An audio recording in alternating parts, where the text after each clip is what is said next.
Good morning, Suprabhatam. कक्षा चौथी के विद्यार्थियों ध्यान से सुनो। धर्म शिक्षा, नैतिक शिक्षा, पाठ 12 सहनशील दादू। भारत के भक्तों और संतों में दादू दयाल का विशेष स्थान है। वे स्थान स्थान पर जाकर ईश्वर भक्ति का प्रचार करते थे।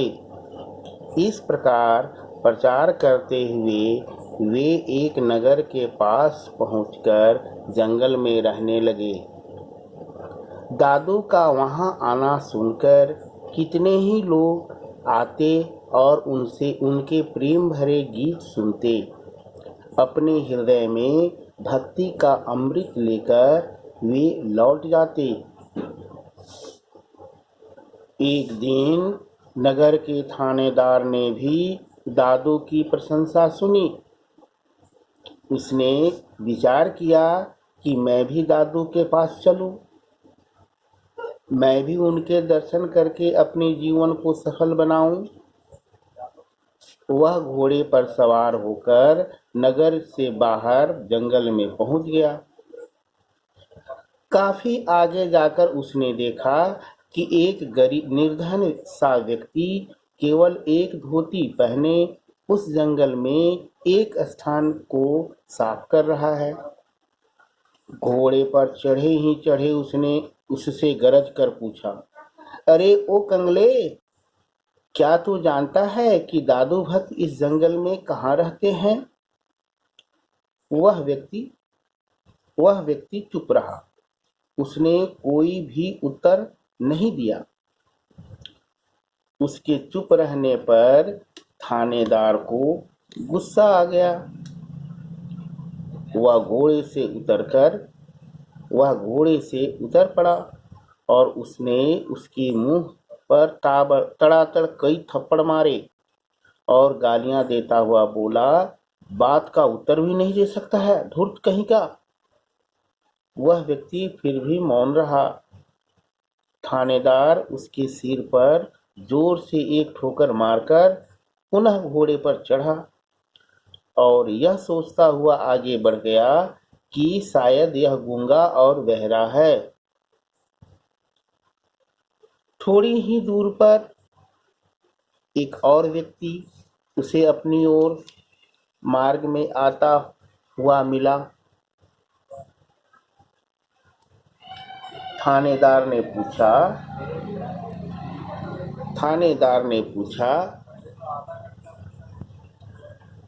क्या तुम्हें पता है कि दादू भक्त कहाँ रहते हैं?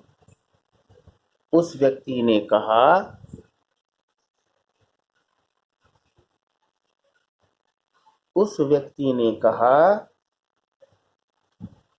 वे तो उधर ही रहते हैं जिधर से आप आ रहे हैं। मैं भी वहीं जा रहा हूँ, मेरे साथ आइए। थानेदार ने वापस आकर देखा कि जिस व्यक्ति को वह थप्पड़ मारकर और गालियां देकर चला गया था वही दादू भक्त है। पूछो मत कि अब उसकी क्या दशा हुई। वह दादू के चरणों में गिर पड़ा और घबराई हुई आवाज में बोला, मैं तो आपको गुरु धारण करने के लिए आया था, आपको ही पीट बैठा, मुझे क्षमा कर दीजिए। दादू हंसकर बोले, घबराते और दुखी क्यों होते हो भाई? एक व्यक्ति घड़ा खरीदता है तो उसे भी ठोक पीट कर खरीदता है। तुम तो गुरु धारण करने आए हो, तुम्हारे लिए उचित यही था कि उसे ठोक पीट कर देख लो कि वह कच्चा तो नहीं है। भक्तों की बात निराली, उनका जीवन निराला। इस तरह दादू भक्त के बारे में इस पाठ में दिया गया है कि भक्त लोग कैसे होते हैं, कितने सहनशील होते हैं, कितने धैर्यवान होते हैं, कितने क्षमाशील होते हैं। अब इस पाठ का प्रश्न उत्तर पर हम लोग विचार करेंगे। प्रश्न उत्तर देखो, प्रश्न है, उसका उत्तर क्या है बाद में PDF के द्वारा हम भेज देंगे इसका उत्तर। थानेदार ने दादू की पिटाई क्यों की? थानेदार के पूछने पर दादू कुछ नहीं बोले।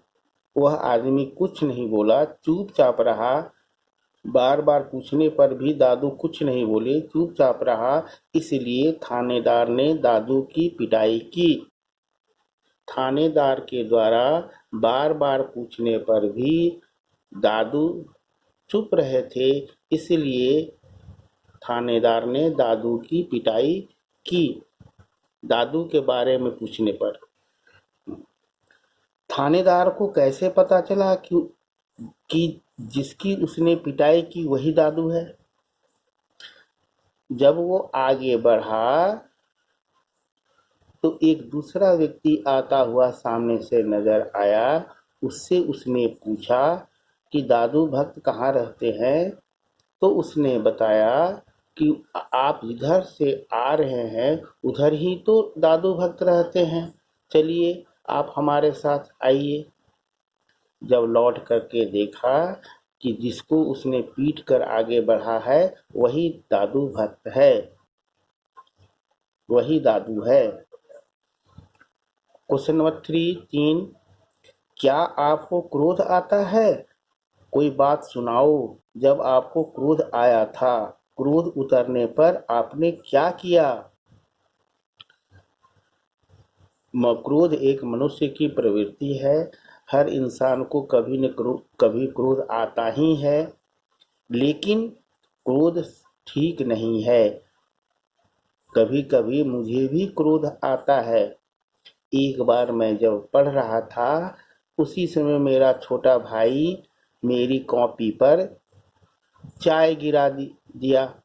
इस पर मुझे बहुत क्रोध आया था। मैंने उसे कान पकड़कर हटा दिया, एक तमाचा भी लगा दिया था। बाद में क्रोध उतरने पर मुझे बहुत ही ग्लानि और पछतावा हुआ। मैंने उसे समझाया। अपने से भी सोच करके इसका उत्तर लिख सकते हो। तुम्हारे जीवन में तुम्हें यदि क्रोध आता है और कब आया था वो बना करके तुम लिख सकते हो। नंबर 4, अपनी सहनशीलता की कोई बात सुनाओ। सहनशीलता मनुष्य के जीवन का एक आवश्यक गुण है।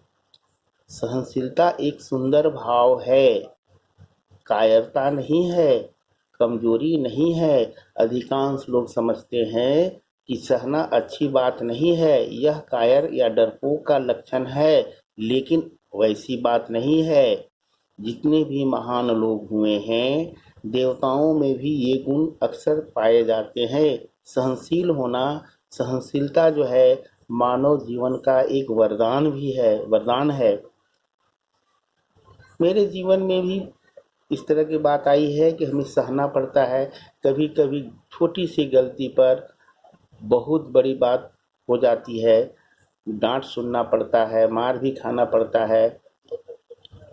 उस समय विद्यार्थी को सहना ही चाहिए, हर विद्यार्थी को सहना ही चाहिए, उससे सीखता भी है लोग। थानेदार के पछतावे पर दादू ने क्या उत्तर दिया? थानेदार के पछतावे पर दादू ने उत्तर दिया, घबराते और दुखी क्यों होते हो भाई? एक व्यक्ति घड़ा खरीदता है तो उसे भी ठोक पीट कर खरीदता है। तुम तो गुरु धारण करने आए हो, तुम्हारे लिए उचित यही था कि उसे ठोक पीट कर देख लो कि वह कच्चा तो नहीं है। यही उत्तर लिखना है क्वेश्चन नंबर 5 का। क्वेश्चन नंबर 6, इस कहानी से क्या शिक्षा मिलती है? इस कहानी से बहुत उच्च स्तर की शिक्षा मिलती है। सबसे पहले कि हर व्यक्ति को सहनशील होना चाहिए, बिना विचारे किसी पर हाथ या किसी पर क्रोध नहीं करना चाहिए, क्रोध करके मारपीट नहीं करना चाहिए, नहीं तो बाद में बहुत पछताना पड़ता है वास्तविकता जानने पर। इसलिए क्रोध में हम गलत काम नहीं करें। किसी से यदि पूछना है तो आदर से प्रेम पूर्वक पूछें। यदि शुरू में ही थानेदार प्रेम से, आदर से यदि उससे पूछते, उस व्यक्ति से, तो जरूर वो सही जवाब दे देते। लेकिन शुरू में ही उन्होंने डांट कर पूछा, अरे कंगले। ये सब सही उच्चारण नहीं है, सही भाषा नहीं है। किसी से भी कोई बात यदि हम पूछते हैं तो उसे प्रेम पूर्वक, आदर पूर्वक पूछना चाहिए। इस कहानी में से बहुत सारी शिक्षाएं मिलती है। क्रोध नहीं करना चाहिए। किसी से भी कुछ पूछना हो तो आदर से, प्रेम पूर्वक पूछना चाहिए। जीवन में सहनशीलता को अपनाना चाहिए। सहनशीलता कायरता नहीं, बल्कि एक मानवीय गुण है, दैवीय गुण है। इसको अपनाना चाहिए। ठीक है, इस प्रश्न का उत्तर तुम अपने से लिखने का अभ्यास करोगे और उसको दिखाओगे। कॉपी कम से कम बना लो, नोटबुक एमईडी का, और उसमें इसको लिखो। धन्यवाद।